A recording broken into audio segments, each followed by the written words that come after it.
Hi guys, कैसे हो आप सभी? सभी को राम राम। सभी मेरे भाई बहनों को और मेरे मैम को नमस्ते। आपको पता है मैं आपको हमेशा फ़ोन करने पे नमस्ते बोलती थी। बिना नमस्ते मैंने कभी आपसे बात नहीं की। भाई मैं कहती हूँ सब अपने टीचर्स की रिस्पेक्ट करो भाई। माँ बाप के बाद जो है ना वो टीचर्स है भाई। टीचर ही हमें ना गलत और सही का तरीका बताते हैं कि ये चीज़ सही है, ये चीज़ गलत है।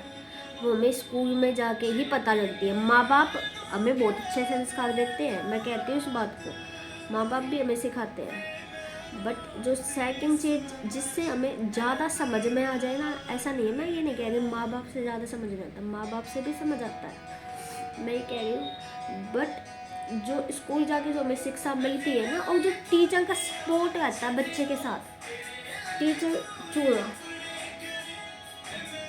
छोड़ो भाई, टीचर का सपोर्ट रहता है बच्चे के साथ। टीचर का जो बच्चे के साथ एक अटैचमेंट होता है, टीचर का एक बच्चों से बॉन्ड होता है, वो किसी का नहीं हो सकता। और टीचर जो बच्चों को समझाता है ना, जिस तरह से कोई नहीं समझा सकता भाई। समझा सकता है, हमारे चाहने वाले समझा सकते हैं, हमारे अपने समझा सकते हैं गाइस। जो रोक टोक लगाता है ना, समझ लो वो ही अपना है।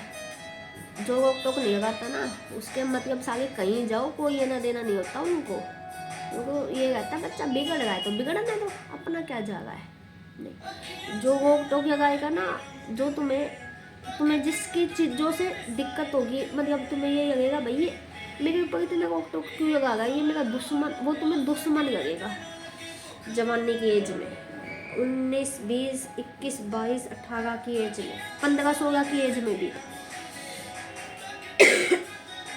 बट जब मैच्योर हो गए ना, तब पता लगेगा कि वही अपना होता है।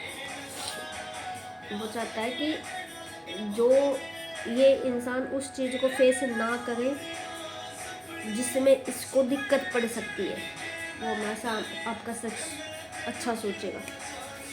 तो भाई आज है मैरी क्रिसमस, तो मैं मैरी क्रिसमस से ना मैम को विश करती थी, हमेशा हमेशा विश किया मैंने।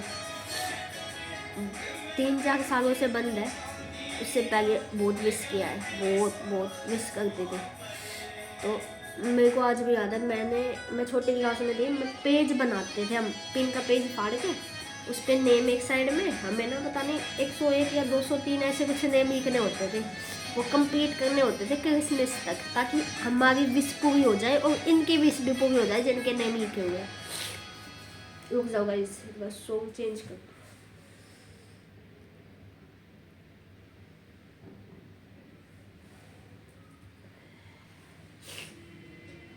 ये सॉन्ग मेरी मैम के लिए है। तो भाई वो जो पेज बनाते थे ना, उस पर नेम लिखवाते थे। अब मेरे को एग्जैक्ट तो पता नहीं कि कितने नेम होते थे, पर तब ये पता है 100 से अबव होते थे। तो भाई मैंने मेरी मैम से बोला, मतलब मेरे सब नाम तो हो गए थे, अब मेरे ये जरूरी था, सब नाम तो हो गए, मेरे को मेरी मैम का भी करवाना है, नेम लिखवाना है। मतलब मेरी ये मैम है ना, बहुत इम्पोर्टेंट थी, है और रहेगी। मतलब मेरी हर एक चीज़ में, मतलब ये होता है ना कि हम ये चीज़ उससे भी, उनसे भी शेयर कर दे, सॉरी उससे नहीं, उनसे भी शेयर कर दे, अपने लाइफ का एक इम्पोर्टेंट हिस्सा, वो मेरी मैम है मेरा, ये अभी भी है, चाहे बात हो चाहे ना हो, उससे कोई दिक्कत नहीं है, वो आज भी है। तो भाई हम लिखवाते थे नेम, तो मैंने मेरी मैम से पूछा, कम से कम ये होगी 7, 8, 9 साल पहले की बात, मतलब जब छोटी थी, शायद 6, 7 में ऐसे, तब लिखवाती।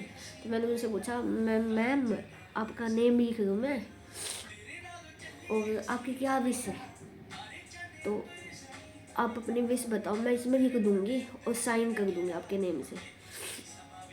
उस टाइम पे ना ये एंड्रॉयड फ़ोन नहीं होते थे, कीपैड फ़ोन होते थे। मैं मेरी दादी के फ़ोन से भी बात कर लेती थी उनसे। ये जो एंड्रॉयड फ़ोन है ना, ये तो हमें 2020 में जाके मिले हैं, तब हमने एंड्रॉयड फ़ोन देखा था, उससे पहले कोई एंड्रॉयड फ़ोन नहीं देखा था, घर पे भी कीपैड फ़ोन था मेरे टाइम पे।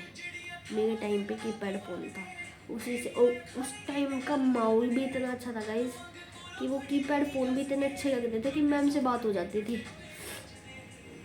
तो मैंने पूछा भैया उनसे कि मैम आपकी विश बताओ। तो उन्होंने कहा कि मेरी विश ये है कि तुम हमेशा खुश रहो, तुम हमेशा खुश रहो और अपनी लाइफ में अच्छी तरक्की करो।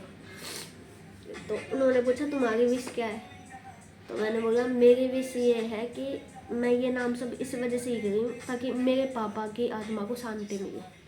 तो उस टाइम वो भावुक हो गई, वो कह रही कि तेरे अंदर मतलब इतनी बड़ी बात भी है। मतलब उन्होंने वैसे उस तरीके से बोला, मेरे को ढंग से याद नहीं है जब कि मतलब तेरे अंदर इतनी अच्छी बात है कि तू अपने पापा के लिए सोच रहे। तो भाई मेरा बहुत कनेक्शन है मेरी मैम से, बहुत ज़्यादा। और मेरे पापा से भी मैं बहुत प्यार करती हूँ, करती रहूँगी। मुझे पता है अपनों के खोने का दुख क्या होता है, मुझे सब पता है भाई। तो भाई मैं कहती हूँ आप सभी भाई बहनों से कि आप सबके पास जो रिश्ते हैं ना उनको संभाल के रखो। रिश्ते बहुत ज़रूरी है इस लाइफ में, और इस आने वाले समय में तो बहुत ज़्यादा ज़रूरी है, क्योंकि रिश्तों की जगह ये फ़ोन ये नहीं लग रहे हैं, टेक्नोलॉजी ये नहीं लग रही है, ये कभी हो नहीं सकता। रिश्ते अपनी जगह ही है। और मैं मेरी मैम से तो मिल के रहूँगी, और मुझे पता है मेरे पापा हमेशा मेरे साथ हैं, मेरे चाहने वाले हमेशा मेरे साथ हैं। बाय गाइस, नहीं तो रोने वाला।